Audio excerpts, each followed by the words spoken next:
Well, I mean, as a friend group here, some of them, this year I got into gardening and I grew pickles this year and made pickles for everybody. And Alex doesn't even know that. Like, so I was like, not the pickles. No, not the pickles. You're getting They're blown on the ruined. pickles.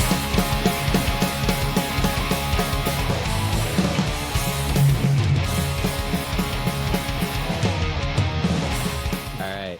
Welcome to the Cinema So Far podcast, the podcast where good friends talk about great cinema. I'm your host, James. And I'm your host, Sydney. Hey, I'm Paul.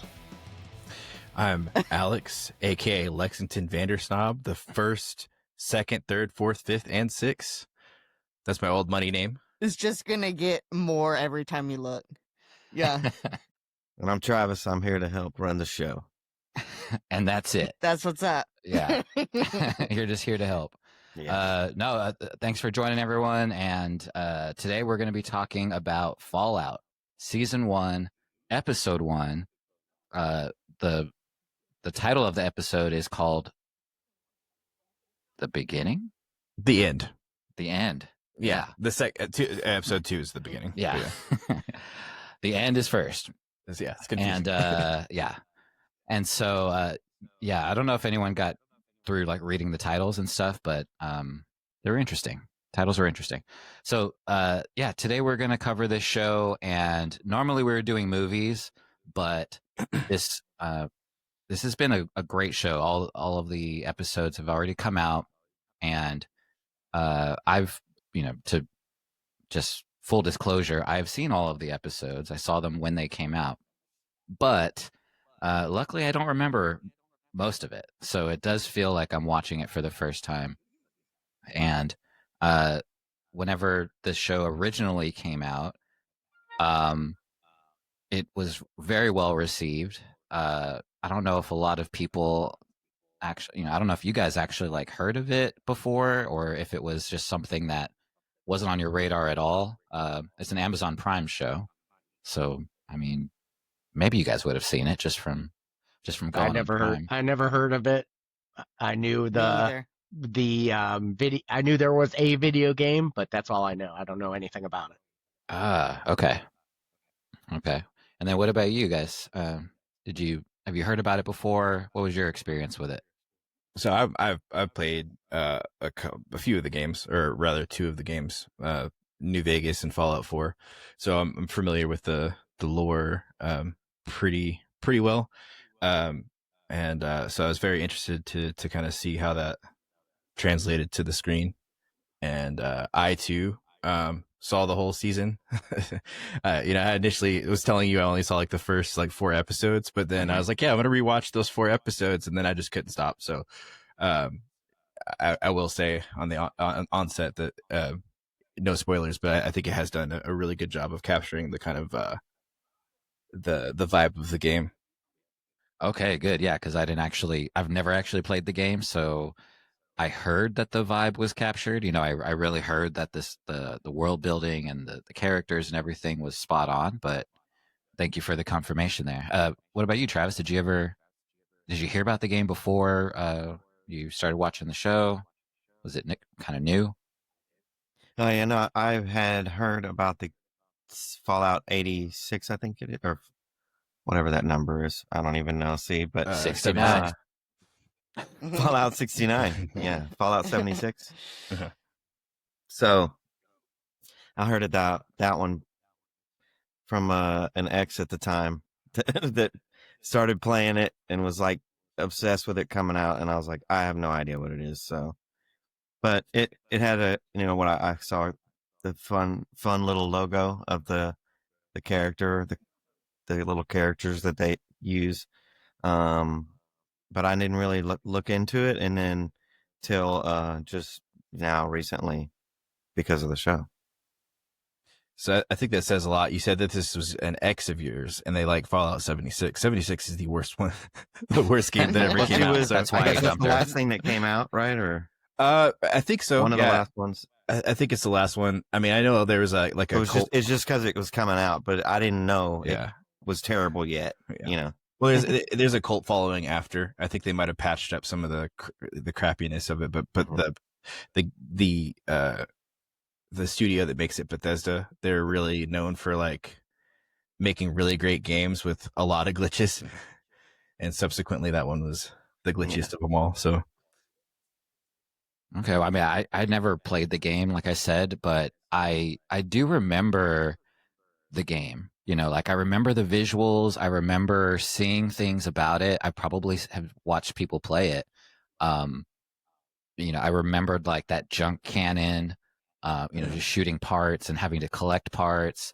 It reminded me of like Mad Max or something, you know, like with the dystopian future, and there's just a lot of sand and desert everywhere. Um, so yeah, that was really all I knew before I started to watch the show, and I really only watched it because Amazon Prime has been putting out a lot of really good stuff up until that point. I think it came out in like 2024, but you know, it was just a Prime show that I thought it looked interesting, and people really loved the world of Fallout, and so it just made sense for me to watch at the time. But what was your guys' experience whenever you actually watched it for the first time, and what were some of your thoughts as you maybe watched the trailer or watched that first episode? I've never seen it before. I didn't know it was a video game, anything about it. So I was totally going in blind, but I Yeah. really enjoyed it. I was putting off watching it thinking I wouldn't like it because it was more action, but I was pleasantly surprised. Yeah. What Yeah. would you still consider it action? Like after watching the first episode? No, not really. I don't know what to call it, but it's more more artistic. I don't know, visually striking. Yeah. Yeah, the visuals were Mhm. insane. And the music too, with all the violence and stuff. I was like, that's cool. Yeah. I was almost the opposite. To me, it was too cartoony looking. And also the action was just a little too much. I mean, the shooting and the violence was just a bit over the top, too much for me. So Like it was I would too have liked gory? that toned down. It just, it wasn't interesting. I didn't need to see all the details of everything, you know. Seeing holes being blown through people and blood splattering everywhere and stuff. So Hey, that's the Fallout world, man. yeah, in regard to that, that's very much the game. It's like, you know, shooting somebody in their head just exploding into viscera. So it's kind of that to me that's one of the, I think that something that probably the people who play the game before having seen the show would be looking forward to. Mm-hmm. But yeah, again, I'm coming from a frame of reference of I don't know anything about it, so I'm just watching a TV show. So I'm a little confused at times and trying to just pick up on all the little details and stuff, but I'm sure it'll clear up after a few more episodes. So, okay, so that was some of your overall impressions. Travis, did you have like an overall impression? You know, we kind of forced you to watch this thing. How was it? Well, coming into it, I hadn't looked up anything about it besides just knowing that little bit about it being about a video game. And I really didn't watch many trailers. I really am learning that I live in a bubble of like the YouTube shows that I watch or the reality shows I watch. Like live in a bubble and don't watch any of these other things, right? So when I come into them, I don't know anything about it. And I didn't watch beyond episode 1. So kind of like, I don't know if Paul's at that, just doing one by one. I'm going to do the one by one as we go. Mm-hmm. And I thought we were all doing it, but Alex got a little hasty, a little overzealous. I apologize. You just have to restrain yourself. Well, James, I mean, at least that makes like that's kind of. There's 2 of us who've seen it now. I mean, yeah, true. He's leaving himself out on that one. He's an overachiever. So yeah, but just coming into it, not having any knowledge, I did start to like look into the game series. Like just started as episode 1's going, and it does follow the successful formula for these type of shows right now. The way it's edited, the way it's shot, it's all great. It's all great, but it is a formula. So I'm trying to like not be biased in the sense of coming from a film background or a TV type background in school and education. So, well, wait, I'm interested. What's the formula you're referring well, just to? that formula of how to cut it together and like really develop the story and cut back and forth in timeline and just it's real cinematic looking. Mm-hmm. But then there's other scenes are just like you said, I didn't even know about that gun, the whatever you called it, the junk shooter, the junk cannon. I'm sure it has a name, but I don't know whatever what the name is. It was yeah. When I saw that, I was like, what the heck just happened? That is so funny. What do you think sets this show apart? Like, why do you think it's so popular and exploded with the formula? Ooh, well, I think it's like Game of Thrones, right? Just the way it was put together made everybody just enthralled, and we just love that. Like, there's like somewhat of a romantic story in it, but then there's like crazy, like just wild stuff happening. This one even has more gore than I don't know. Game of Thrones had a lot of gore too, but it had a lot of sex in the beginning too. So this one had only one sex scene to start. So we're off slow. We're starting off slow here, and no boobies either. What the heck? Yeah, we didn't even see nothing. So. Well, I mean, it ain't HBO, so yeah. You got to see his ass though. That's it. It's a good one for. That's what we're I think all maybe waiting that's for. why it exploded for the ladies. The demographic is just like there's a male booty in it. Yeah. So I wanted to ask on that. You said so there is a formula, but the formula works, right? Like it's effective, right? It seems like it. Yeah. I mean, and I kind of get what you're saying to an extent. It definitely was reminiscent enough of a lot of other TV shows that have come out recently. But it's kind of like, and I think you would agree, like, you know, in the 70s or in the 80s and 90s, like late 80s and 90s, like every show was kind of like a buddy cop show, and it fit like a specific format, like 21 Jump Street, Nash Bridges, like things like that, right? So I guess would you say that's kind of more just kind of like that's the style of the time? Is that kind of what you're getting at? Yeah, I think so. Yeah. Well, but we say the 70s era, or actually it starts off we're seeing the future, right? The future. Yeah. The 2100 time frame, and then it comes back. No, shoot, it starts off in the 70s.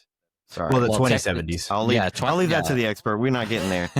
Yeah. Lexington has that handled. Yeah, I mean the show starts in 2077, right? And then all the bombs go off, and then we're 200 years after that. But I think like something that you're speaking to, and to answer that question you had, Sydney, I think like the reason it's so popular for me is when you have an IP, when you have like, something that is already kind of like really fleshed out, the world is already, built, so to speak. Yeah. And that's what they had in the Fallout world. The games already came out. Everyone loved the games because of the world that was created. So all they really had to do is not screw it up and change too many things. And I think they nailed that. Plus the casting. I mean, Ella Purnell, Walton Goggins. There's just a lot of like really cool casting. And I think it was Jonathan Nolan that also created the show. Yeah, also Nolan's brother. Okay, yeah. I was gonna mention that. I was surprised to find that myself. Yeah, and so night and day different directors, so but it does have a cinematic feel, like Travis was saying. Yeah. And so I think all these things blended together just made it like it was done right. You know what I mean? Especially for like the hardcore fans, which I'm not. I'm new, a new fan, but I think that's why they pretty much nailed it. And as you guys are going to see throughout the season, it doesn't stop. Like they've set things up really well in the beginning, but they nail it, throughout the whole season. But yeah, I'm waiting to see how these stories come together, because to me right now they're very separate. And you're trying to figure out, okay, how is this thing related to that thing or whatnot? Yeah, and that's what Travis was talking about with the formula. I think that's like a popular show format, is you show all the players, where they are, and then eventually they converge, and the stories converge. Yeah, it's like weaving out and then weaving it back in. It's kind of the same way. Like I think Stranger Things does that a lot as well. Mm-hmm. Yeah. But yeah, to your point, James, I was gonna say like I think you hit the nail on the head, because I was gonna say like it's like a big fan base that has a world that's already built. Like the only thing that you have to do is just stay faithful, at least to that format. Whereas like if you look like at something, the two things I appreciate is like they didn't do what they did with The Witcher and just like completely ruin it and completely change it to something that was unrecognizable to the original fan base. Shots fired for The Witcher. And then the same thing, like kind of what Disney does as well, the way that what Disney has done to like Star Wars and the Marvel universe, it's just kind of like, it's more maybe about social commentary and kind of fitting stuff in than it is about like what the original universe, was meant to be. So I highly appreciated it about this. And that's kind of one of the reasons why I was like, I got to watch this show all the way through, because I am jaded about modern television, especially off of like IPs that I really like. And yeah, for the most part, I wasn't disappointed. I did have some critiques here and there that we'll find out further on. Yeah, we'll get into those. You want to take us through the recap now? Let's just dive in now that we've talked about it, kind of an overview sense. Let's talk about episode 1 and start with the opening scene. Okay. So as you said, it starts in 2077, which is ironically, it's the 50s music, 50s vibe, but it's, 2077. Los Angeles, year 2077, a struggling cowboy actor named Cooper Howard is performing at a child's birthday party with his young daughter at his side. A nuclear bomb detonates in the distance. Cooper and his daughter flee on horseback. As we find, it was not just one bomb, but several going off. And this was actually the start of what in the show is called the Great War. Yeah. And that's when I was like really sitting up at attention when the bomb started going off, like, because it felt like, holy crap, no one's going to survive this. Mm-hmm. Like the third bomb that I saw, I was like, oh my God. Yeah.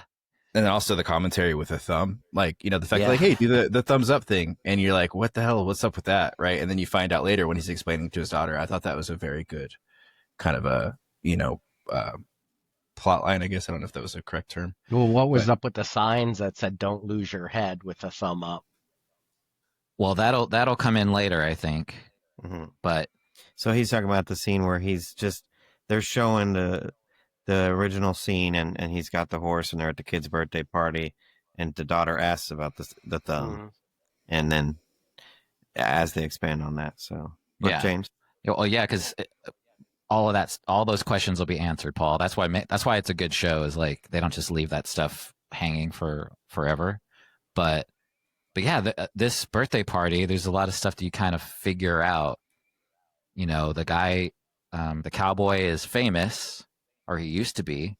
You can kind of tell that. You can kind of tell that everyone is under like a nuclear, like it just feels like nuclear threat is just imminent. And, there's all kinds of things on the news about it. And you kind of see it all throughout. Throughout the setting there. But the daughter, his daughter is super cute, just waiting there for cake to come to her, and she sees these giant explosions, and it was just, I don't know, it was just really, really interesting to her to just be like, is that my thumb or your thumb? Like, holy shit. Yeah. That's bigger than everything I see right now. That was great. Yeah, and there's a lot of even in that first episode, but as you'll see throughout, and this is like that's prevalent in the game too, is there's a lot of like callbacks to Cold War era and like the Red Scare and things, and I think that's kind of why, even though it takes place in 2077, they went with the 1950s motif, and they have like the ink spots and Nat King Cole and all these different kind of 50s jazz artists playing.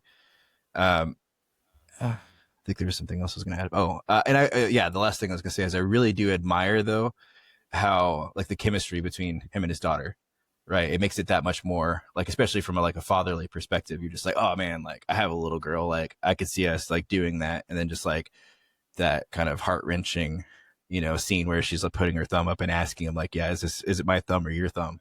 Yeah, that just kind of, and then just the build up, the music and that part. Sydney was talking about the music earlier. I love that opening, like the dramatic music there. But Sydney, what did you think? For your first time, just everything that scene. It definitely caught my attention. Like, oh, this is gonna be really good. Like when the bombs started going off, just thinking, wow, people have experienced that in their lifetime, like watching it on television and stuff. Just wow. So just seeing them all watching, I don't know if they were watching it happen on TV and the dad and the girl were watching it out the window, but yeah, that's just really crazy to think about. Yeah. But he had the horse too. He was on the horse. He was out of there with them. They were all trying to rush to their cars. I just thought that was cool, him riding off with his little girl on the horse. Yeah, until I saw like he's riding in that direction of like all the bombs going off too. So it just made me think, like, okay, where are you gonna go? You know? Exactly. Well, exactly. Well, they're on a Hollywood hill, and they had to spiral down. Hill, a hairpin turn. Yeah, they had to come back and then get down the hill. All right. So you're thinking that they made it. Well, we know Walton got, the cowboy. He pops up later, right? Yeah. Well, I didn't know if they made it. I just knew they weren't going straight. They had to get down the hill from the party. Yeah. It was a snake road. Did you guys catch the dad that like punches out the neighbor trying to get into the bomb? I'm literally just about to mention that. Yeah. That's that's kind of a recurring theme that you see in kind of post-apocalyptic stuff, or like, you see this in The Walking Dead too. It's just like how quickly humanity just fucking burns to the ground. It's just like, oh yeah, like, I'm not worried about you and your family. I don't care. We work together. We're best friends. Like, I'm your kid's godfather. Like, get out of here. Yep. Yeah. I'm still gonna punch you in the face, and you're not allowed. You're another mouth that will eat food from our shelter. Like, we can't have more people down here. We've only accounted for us. Yeah. I'm wondering if you guys encountered that situation. Y'all had a fully stocked bomb shelter. Would you let any of these people into your bomb shelter? Only you guys. That's it. Just yeah. Honestly, people who are just really close to me, I think that's like, and it also, but it's hard to say because even the nicest person has to take into account their inventory and what they have. And like, I'd like to be a good Catholic boy and like let everybody come in, but at the same time, it's just kind of like, everybody loses their absolute shit in an experience like that. Like it's like, this is what I prepared for me and my families, And it's not even just you that you have to worry about, but other people. What are they going to do? Like, are they going to try to assault my wife? Are they going to try to, do stuff with my daughter? Like, you can't trust people, because like in society, we can trust people at an arm's length, right? We live in a society. Yeah. And so we can keep people at arm's length and kind of have a relationship with them in that societal format, but none of us know what the other is going to do. We're just kind of taking that on faith. I would like to think that each of you guys would have my back during a situation like that, but well, we're all tight, Yeah, I'm not going to just let someone come running in off the street, Right. Yeah. Or do you have to have that, like, maybe planning ahead of time? You've got a compound, a group. You have to kind of believe that these things could happen, right? And believe together and pull together and like put in on making this compound or this thing work. Well, speaking of planning, I want to be the first to go. Oh, really? You want to be directly under that bomb? That's absolutely right. Yeah. So I was going to ask that. Like, I don't want to live through all of it. I don't want to eat rations and a cup of water a day, all that stuff, and into a bleak world beyond. Right. No, I'm ready. I'm good to go. Just take you out right away. Yeah. Humans are the scariest creatures. Yeah, and I think that's a valid point too. That's also like what Paul's saying is a valid option. I think, to be honest with you, because I've had those doomsday scenarios where I'm thinking like, especially if I knew like I was going to lose my wife or my daughter, like I'd just rather go with them. You know what I mean? And it's Same. Well, I mean, when 9/11 happened, that was kind of what my feeling was at that time.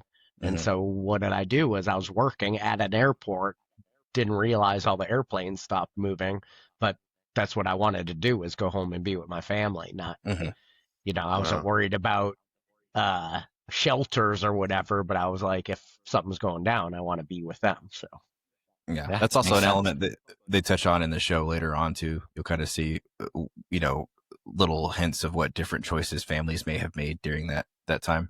Well, and speaking of, what is the next part we go to? Because I think we kind of see 200 years in the future at that point, and we kind of see what society has produced.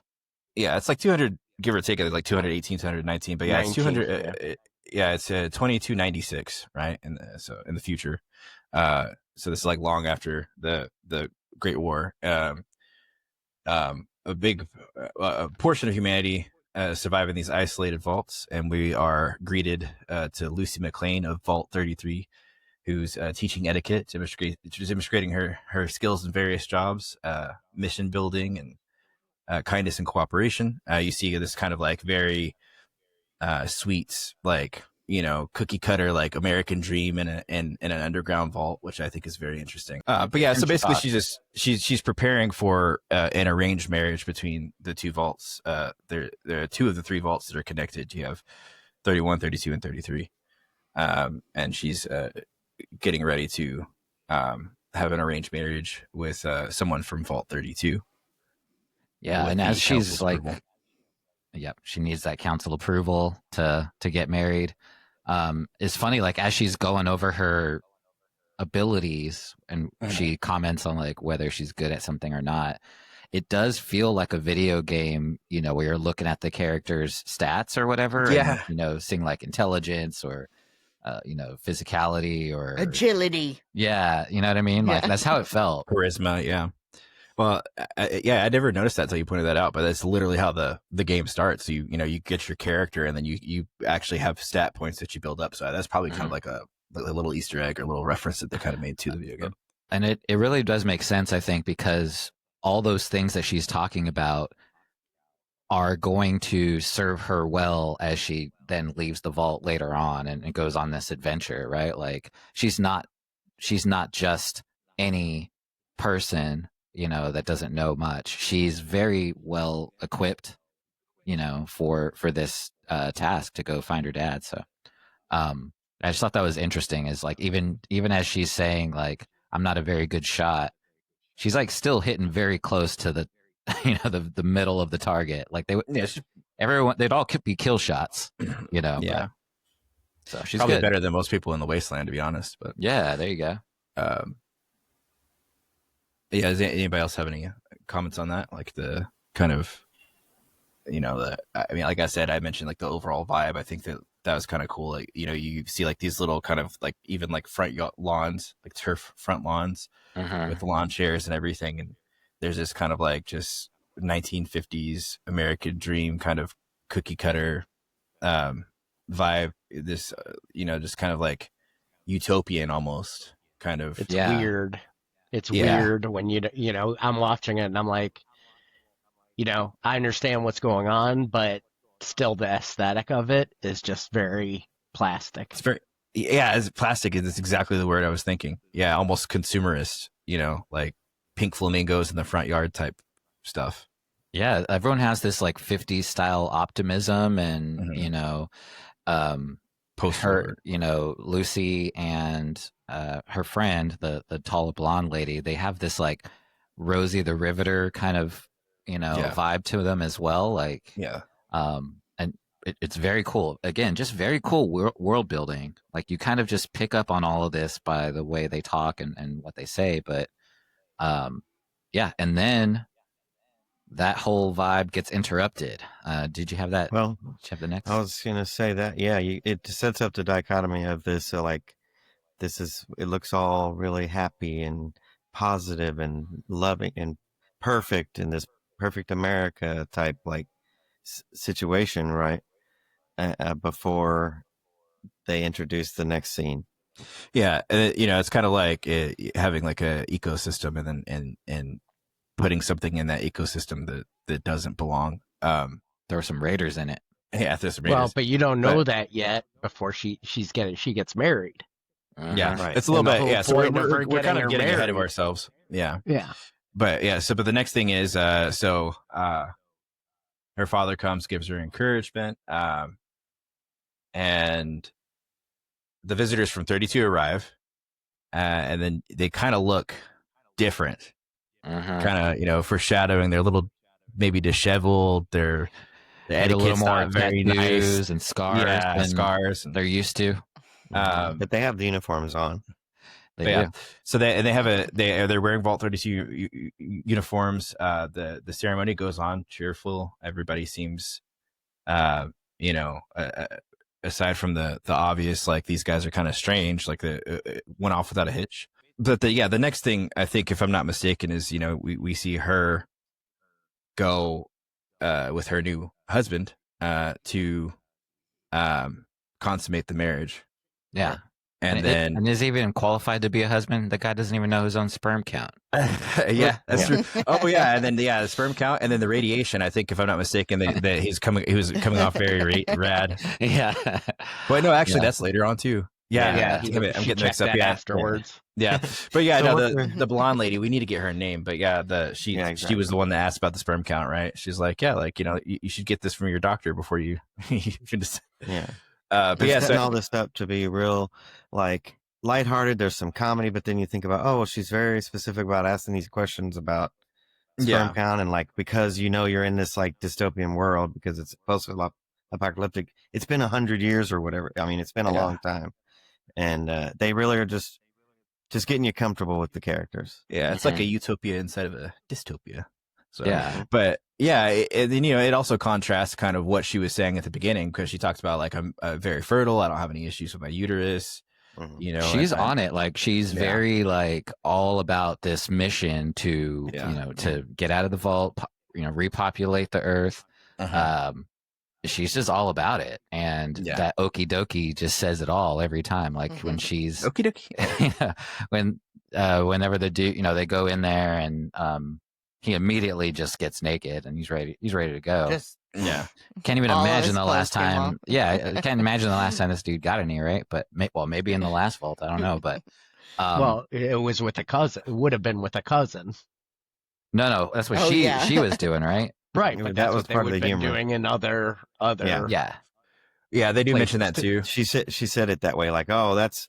We all kind of like do that, but the cousin stuff.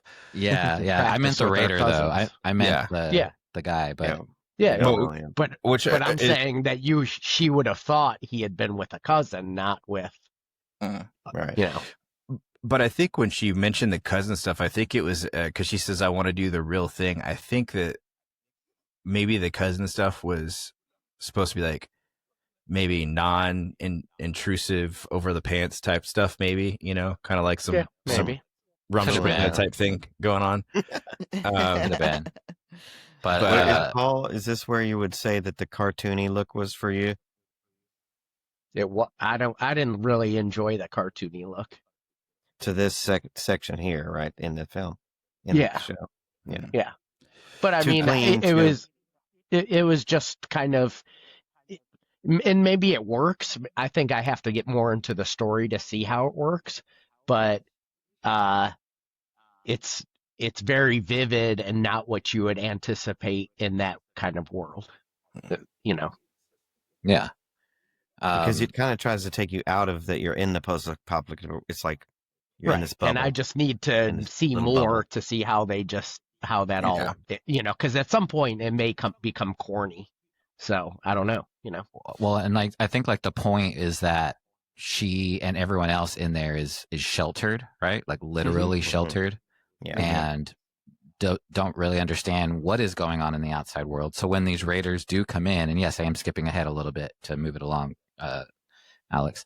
So when the raiders do come in and they end up just trying to kill everybody, obviously this takes everyone off guard because they couldn't even fathom that this would happen, except they knew about raiders, right? Like she knows what a raider is. That's why, like, as soon as the guy wipes his junk off on her curtain, she's like, I don't know. Right. I don't know about this guy. And then, when he stabs her, then she really has an idea. But yeah, it's a rough world out there. They just don't know about it. Yeah, it's kind of like when somebody tells you about.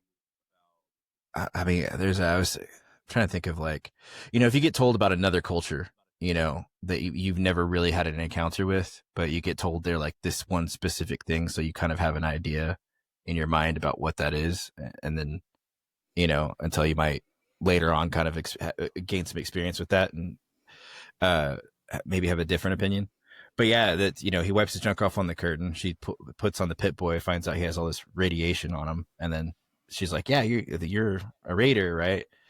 But yeah, before that happens though, that the in between that, like it actually goes to like Maximus and the Brotherhood is still. So I don't know if you wanted to touch on that or just go straight through the Raider stuff first. Well, I don't know if we have to stick with an order for it. Just like let's just go back to Maximus. So, so yeah, it cuts to Maximus and we find out that well, do you want to go ahead and just do the recap? Yeah, I'm gonna go by above ground Maximus, Brotherhood of Steel aspirant. He's getting his ass beat basically, like right in the opening scene, and he's going through these harsh trainings. He wants to become a knight. He's bullied and underestimated. Until one fateful day, his friend Dane, who was actually selected to be the new squire, rips their foot up, putting on a boot, and we find that somebody had like planted some razor blades in it. That was a very graphic scene. Gnarly. And yeah, so they believe it's him, or rather he's getting blamed for it. He thinks he's actually about to get executed, but instead they promote him to squire. Yeah. And I have to admit, whenever I was watching this, even like the first time, I knew I didn't like this part of it as much as the vault stuff, but it was still fairly interesting. I just felt like I don't know, this Maximus guy is kind of dumb. He kind of like isn't paying attention to what he's supposed to be doing, and he's just getting beat up. And I don't know if I was even supposed to like him. What do you guys think? Like, I don't know. He was he's supposed to be like a hero or something, but you have no you don't look at him like somebody who you'd want to portray that just based on the things that he did, well, I didn't do it, but I'm happy that it happened to the guy getting his foot all cut out and stuff like that. And, so you don't admire the guy who's going to be what you think is going to be a hero. He kind of gives me, Finn from Star Wars vibes, where he's just kind of like this like goofy failure, very similar, like Finn's trying to be like a stormtrooper. I was gonna say the same. Things like that, and I don't know if they did that on purpose or not. And that was kind of what gave me pause. I'm like, I need to continue this series because like if they're going Disney with it, I'm gonna be really upset but yeah, I think it's one of those kind of like, you don't know how you feel about him. It's just like, I mean, I guess he's kind of likable, but he's goofy. He's definitely got some character flaws. You see a bit of selfishness in him. So I don't, and of course we'll see kind of how his character develops through the rest of the series. What about you guys, Sid or Travis? Any feelings on this part of it? It was just a hard cut for me. Like, I really didn't expect that. And with this guy very on the fence, so I was just confused by how it's going to merge together. Yeah. Yeah, I agree with that. That's what I was thinking to myself too. It's just like, okay, I started to, drift off with my ADHD, right? I'm like working on the edit of our show but I'm still listening. Okay. And I had to realize, hey, you got to pay attention to this type of series because any moment they've jumped to another part of the timeline or another perspective of the same time. And I'm like, where are we? What's this whole boot camp thing? Yeah. And in this instance, it was, so again, coming back to the world building, like there's several factions that are shown in this episode. So you have the raiders who infiltrated the vault, the vault dwellers. later on you see like a gang of like cowboys. I don't know how else to describe them. Yeah, bounty hunters. Yeah, bounty hunters. And then you have ghouls, apparently, right? And then you have this Brotherhood of Steel. So all these different factions of people that are, adapted on their own based on this apocalypse that happened, based on like this nuclear fallout. And that stuff is interesting to me. Like I love when it's just, all these different groups of people just develop their own weird ass ways of doing things. But the Brotherhood of Steel, I don't know, it was my least favorite. But I can't really tell you why. But I think it was they all seem like dicks, basically. Yeah. Yeah, maybe that's it. Well, even the guy that he replaced, was here, clean my cup here, and the copies. Yeah. Yeah, maybe that was it. I just didn't like them. Well, and to that point too, if you're playing the video games, it's very much like that too. Like the Brotherhoods of Steel are like they're very strict, like antiquated kind of dickheads. I feel like they take a lot of influence from Warhammer. But yeah, I mean the coolest thing about when you're playing the game is just like, I don't like this guy, but I'm gonna get his armor. You know what I mean? Like it's like this guy's gonna be a loot drop. So yeah, I like that they did that too. Though, like you're really not supposed to like them because they're just like super strict, antiquated, kind of self-serving. The things I did like though, I like that they started it out with some Johnny Cash. I like that. Yeah. I like that Johnny Pemberton is there. He's a comedian. I really enjoy his work. One of the notes that I wrote: basketball really sucks in the apocalypse. Like. Just throwing bricks into the yeah basketball bricksball bricks yeah literal bricks but yeah, so anyway we kind of get to know all of those people, what they're about a little bit. What was the next part you have there, Alex? Yeah, so then that would be when we kind of flash back to what was going on in the vault.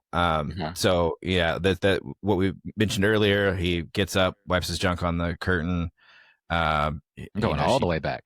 Puts the Pip Boy on there and everything. And this is when, a fight ensues between the two of them. She tries to ask you there on you've mentioned that, and I don't know how many people are not watching, but even I didn't remember it was called that until you just saying that. The thing that goes on their arm. The TV on their arm. Yeah, it's it's called the Pip Boy. Yeah, I think it'd be way more futuristic, but it's not. Well, but it's not.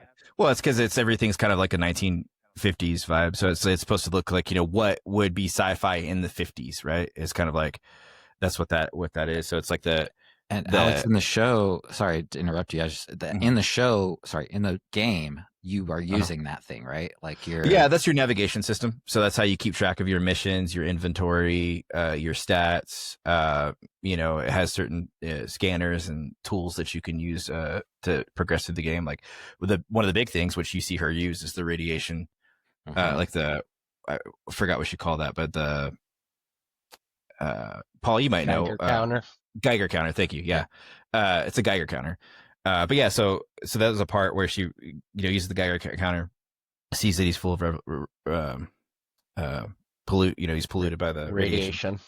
And then, he immediately starts like trying to choke her out, and then a brutal fight ensues.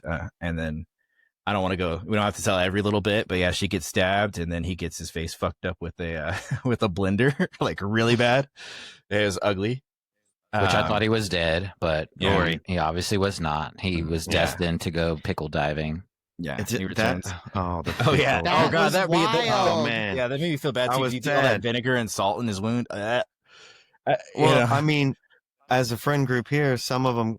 This year I got into gardening and I grew pickles this year and made pickles for everybody. And Alex doesn't even know that. Like, so I was like, not the pickles. No, not the pickles.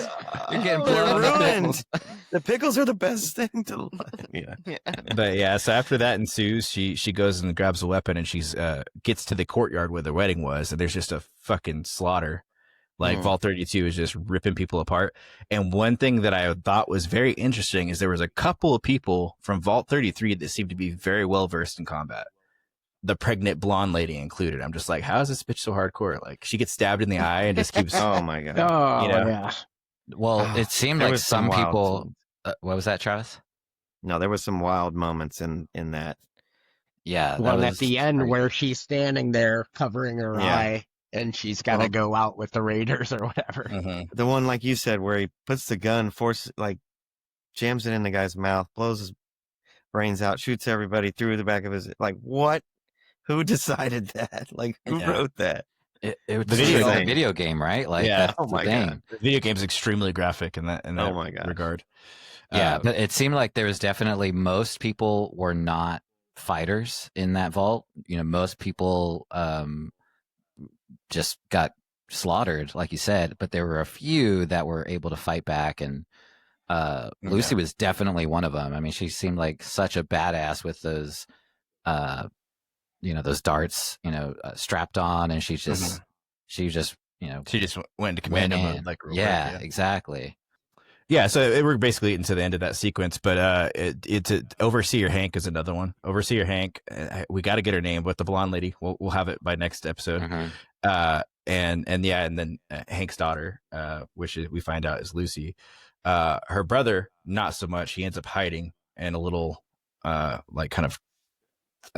storage area while this is going on. As you mentioned, the homeboy that she was married to comes up with his face all fucked up, tries to choke her more, and then Overseer Hank comes out, her dad, with a shovel, and just starts like beating his ass and then drowning him in a vat of pickles. Yeah. And then we get to I think after that, basically, the next thing is that I guess they end up getting to I think it's the door of Vault 31, right, or 32. They're the door of one of the vaults, and then the survivors are rounded up, captured. There's a woman that we find out, I think her name is Moldaver, shows up, and she seems to know Overseer Hank somehow, and she's about to blow the place up. It gives him a choice, like, hey, them or her, and then he locks her up, tells her like, well, he loves her or whatever, and then they set off a bomb, and then surprisingly, everybody else kind of was able to run, and then it kind of cuts out from there. Yeah. Did everyone? Because I was kind of confused by that part. I when that part happened, I was like, okay, wait, who? How is he choosing between these two groups of people? The group of people or his daughter? Like everyone survives. I think so. Yeah. I mean, as far as I know, I can't. I mean, I have to watch it again and take inventory of who was actually there. I know blonde lady's husband dies, but if I'm not mistaken, he got slaughtered. He died earlier on the picnic table, right? Yeah. So yeah, that's why she went crazy.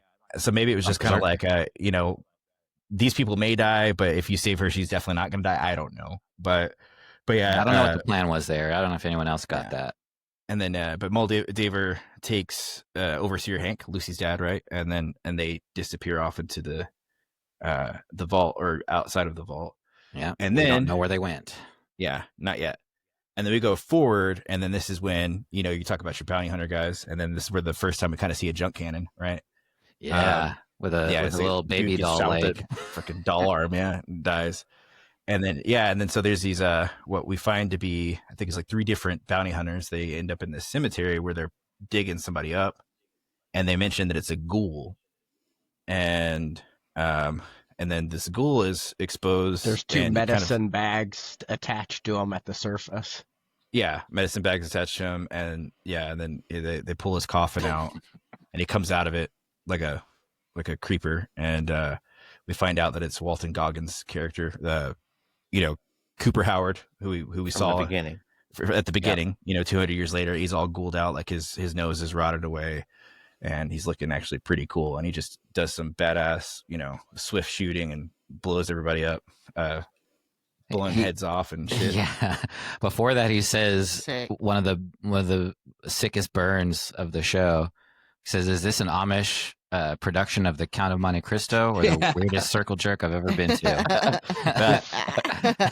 He's got so many great one-liners through too, and I just love so many. Some Walton Goggins appreciation here. I just love that dude. Like, he could deliver comedy, like his cowboy, seriousness. Like, love him. Yeah, he played a transvestite in Sons of Anarchy and did that very well. The guy's got range.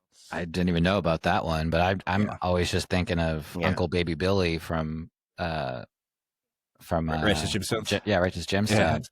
Yeah. But yeah, so that was like a really cool scene. Also, I do have questions as someone that hasn't played the game. So, do we know what's in those IV bags? Like, is that what's keeping him alive for 200 years? Is he alive for 200 years because he's a ghoul? If I'm not mistaken, it's Radaway.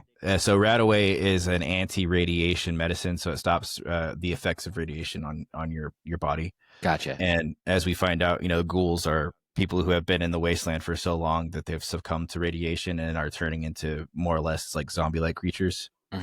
And so that's, in order to keep him sentient and alive and suffering for the rest of his life, because whoever put him in there absolutely hated him. They wanted to make sure that he wasn't going ghoul and just kind of spend the rest of eternity in that coffin, presumably. Gotcha.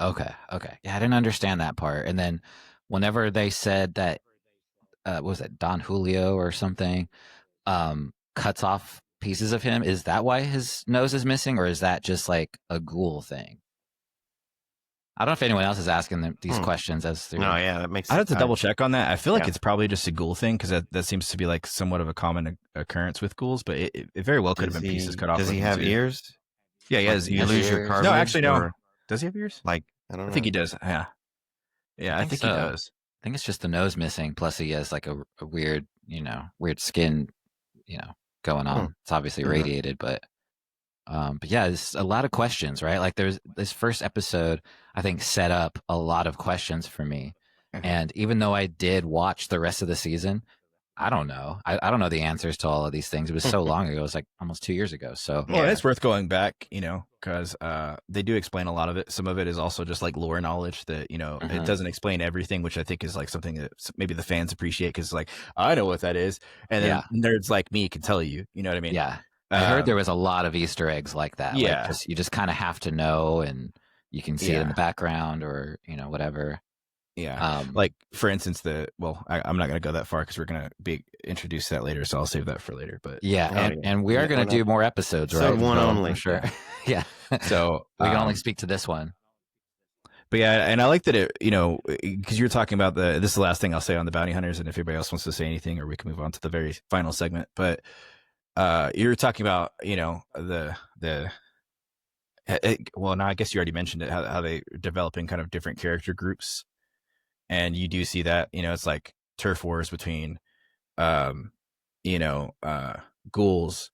the Brotherhood of Steel, vault dwellers, bounty hunters, and but I like and you'll kind of see this a lot with Cooper's character, or the ghoul's character, very Clint Eastwood, very For good, sure. the bad, and the ugly stuff going on, and I can't wait to kind of explain that more when we get across to that. But he's probably my favorite character. So yeah. What about anyone else? Did you guys you like that part? Was it a little too different from what we already saw? I'm gonna have to watch that episode again. Well, I'm losing me. She's like, what ghoul? Huh? It's introducing another aspect of something, and you're not sure how it all fits together. Yeah. Sid's like, did I watch the same show? I almost did watch the wrong show. It looked like some guy looked like Ben Franklin on the front. I'm like, this can't be the Fallout I'm supposed to watch. I thought it could have been like, I thought it was like me. I went to a bootleg site first, and it was just a guy playing Fallout, like him making a character. Yeah. But it said Fallout Episode 1, and I was like, this is not it. It was like the cutscenes from the game. I was like, no. Oh, that's funny. I will do say love that cowboy though. He was in House of a Thousand Corpses too. So just I forgot Walton Goggins throw was that in in there. Nice. Yeah. Yeah, he was. Well, I wanted to close out, but maybe some of the audio stuff. Maybe it's not a lot of the sound effects were pretty good, but I wanted to touch back briefly before we close out, just on the music of that scene of the killing. It was like a Kill Bill-esque scene of having the juxtaposition of the music with the killing, but in slow motion and cinematic. That old 50s style. I want to go see my lady dear, and everyone's getting murdered. Oh shit! Yeah. That just makes it cooler, right? But a little bit funny. I don't know. I was cracking up during this episode. I feel like there's just a lot of comedic beats in there. Just that cut to the scene with the baby leg in the chest. You heard the gun, but didn't. And then it cut to it. I was like, "What the fuck?" That baby leg came out of that can. Is that a baby leg? Yeah. And then he fires it again. Oh, I gotta figure out what these weapons are because they're obviously pretty odd. So, hey, and so when it's the apocalypse, you gotta, use whatever you can get your hands on. Legs. Yeah, you'll find that they use all different kinds of things as ammunition and weaponry. Well, when the ghoul got the jump on those three guys, on those three bounty hunters, he turned the guy around and used him as like a human shield, and I think the other guy shot him with like cake. I couldn't tell what it was called. They were like whatever you beat the cake batter with. Oh, like a whisk. Okay. It wasn't a whisk. What goes in the machine? The thing. Egg beaters or whatever. Yeah, egg beaters. Yeah. That's what he got shot with. Oh, okay. It was a couple of those household appliances. Oh my god. Neiman Marcus. I didn't notice that. Of death. So we got through the whole episode. What do you guys think? What are some of your overall thoughts of it? I hope you all keep watching, but what do you think about it? There was episode actually one final segment, but it's basically Lucy opening the vault, escaping, and it being exposed to the wasteland for the first time. That's true. So then you see that juxtaposition between the vault world that's kind of perfect and neat and tidy to just nuclear fallout and destruction everywhere. And you find out I would go and save my dad. Oh, right. Yeah. Yeah. I mean, she was determined. And you also find out that she's kind of like on the California coast. I think that's like Santa Monica Pier. Mm-hmm. Exactly. Santa Monica Pier is where they're supposed to be. Yeah. But okay, I think that was everything. So again, what did you guys think of episode 1 of Fallout? I think overall, I got 1 foot in, 1 foot out. So, I'll hang on for a while and see what happens. But if it goes stupid, then I'll probably be out pretty quickly. Are you going to bail on the show too? I wonder what stupid is, because we've already seen someone get shot with a baby leg. Yeah, well, where is he going to draw the line? Yeah. But I'm interested to see how it all comes together, if it really makes a concise story or if it's more just, kind of a video game world of different factions against each other constantly. And that's, it. Well, if it helps tip the scale at all, Paul, just know that throughout the whole season, it gets better. And I think the show was nominated for like 16 Emmys. That was a lot. 17 Emmys. Mm-hmm. So yeah, it does get even better. Yeah, I'm not out yet, but I'm not 100% in yet. So okay. What about you like guys? Sci-fi dystopian stuff, Paul? This is the Fallout. Do I? Yeah. Do I like that? Yeah, I do like that kind of stuff, but I like probably more of the aesthetics of the wasteland parts of it and stuff like that, as opposed to the very vibrant. Like I said, my impression off pretty quickly was like, this is very cartoony, And I think that's on purpose, truly. It's supposed to juxtapose what is out there, which the rest of the season we're out there. We're not in that vault anymore. So I think you're going to like it. What about you, Travis? Oh yeah, I think it's set up. I like these type of shows. I really like the 100, which was a sci-fi, a dystopian after something. The Earth was inhabitable, right? So it's that same kind of scenario again. 100 years has passed by, or however long it is exactly. But just that fallout. It's and then it is always it. They've set up all these scenes of all these different factions. Yes, it's going to be kind of a faction versus faction kind of thing, but that's how it was in Game of Thrones. That's how it is, and that's part of the formula. Is like it has to have these, and then there's going to be drama because there's some character on this faction falls in love with the one on that faction, and then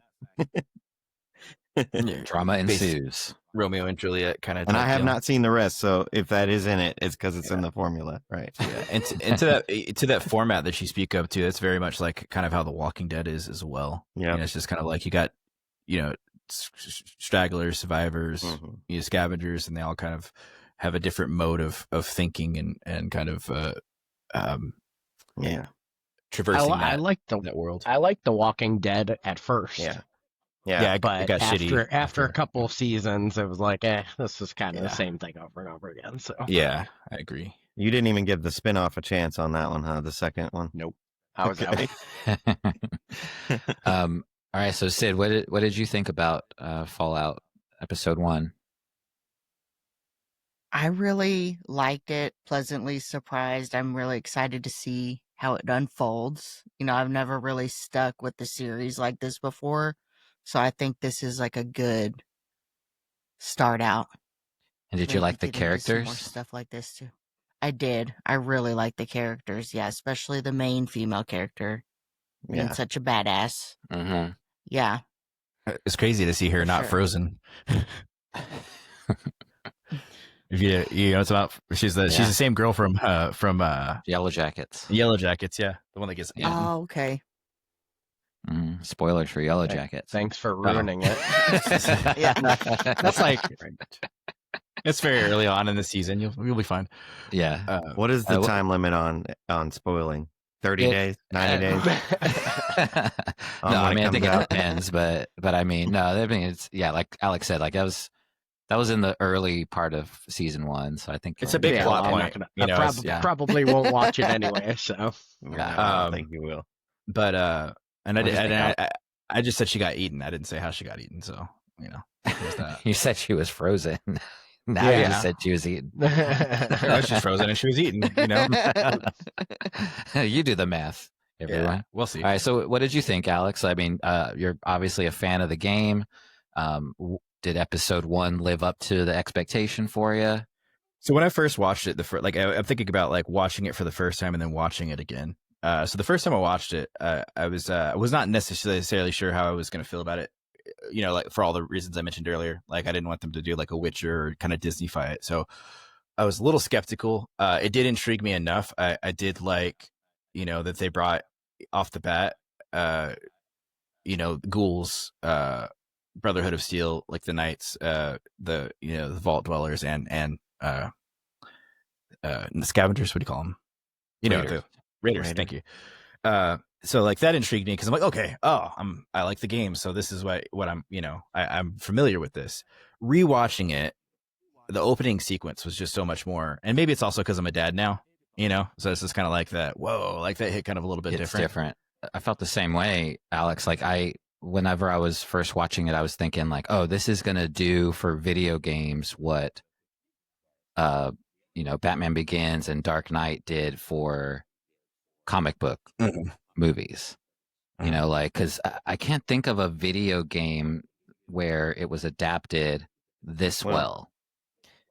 Well, I don't know if you've seen. I mean, Fallout's not the first to do it, but I don't know if you've seen the League of Legends show. I have not. Is it the animated one though, right? Arcane.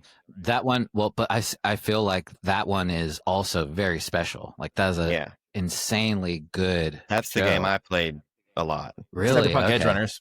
Cyberpunk Edge Runners is a really faithful adaptation too, but it's also those are it's a little bit. I think it's personally just a little bit easier to format a video game into animation because the video game is already a form of animation. Right. But when you're faithfully adapting a video game I like to like a movie, to live action, it's really hard to do, you know, and make it right. And but the best thing to do is stick to this fan base, right? Because with The Witcher, they're adapting a book and a video game. They just completely screwed it up. With the Resident Evil films, it was kind of the same way. The first one was cool, and then it just jumped the shark crazily after that. So I'm wondering, I'm really interested to see what Zach Krieger is going to do with that. But this one is on another level, right? Like I feel like with the cast, with the amount of money Amazon Prime put into it, it just looks amazing. The writing is really good. The comedy is there. The action is there. Sci-fi is definitely there.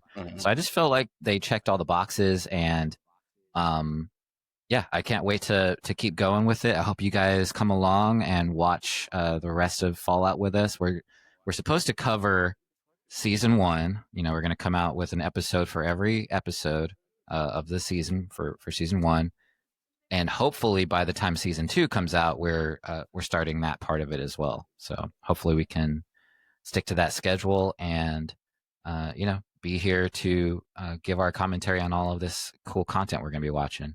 That's a wrap for this episode, season 1, episode 1 of Fallout. Like and subscribe, and we'll see you next week on the cinema so far. Yeah. So bad.